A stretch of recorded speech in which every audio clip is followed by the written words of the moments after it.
Alright, so I'm going to be demonstrating how to solve a system of equations using a TI-84 calculator.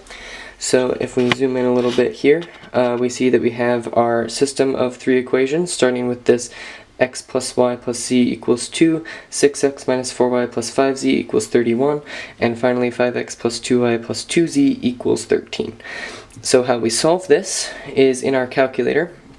We'll hit this second button and we'll click this x to the negative 1, which will bring us into our matrix, and we're going to go over and we're going to edit our matrix, and you can just use A, so then you'll just press enter here. And then on this matrix, it's currently set to a 2 by 3, but we want a 3 by 4 because we have three equations with 4 variables. So we're going to push 3 and we're going to push enter. And that's going to set the first one, and then we're going to push 4 and we're going to push enter. So now we have a nice little matrix set up here that is a 3 by 4.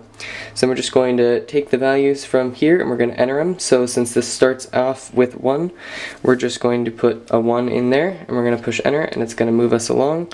So we're just going to fill in the rest of these values. So that's the first one, 1, 1, 1, 2. And then moving on to the second one, we have 6, negative 4, 5, and 31. And then this last one here, we have 5, 2, 2, and 13. So then if we take a look at our matrix here, it should be right with all the other values we have there.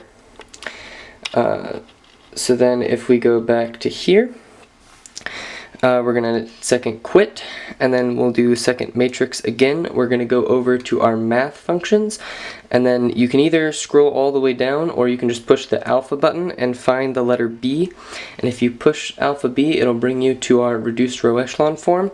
And then you're going to do second matrix again, and on this names page we edited matrix A, so we're just going to push enter, and it's going to take this equation on A, and then when you push enter, it solves it out, and you have your answer is 3, negative 2, 1.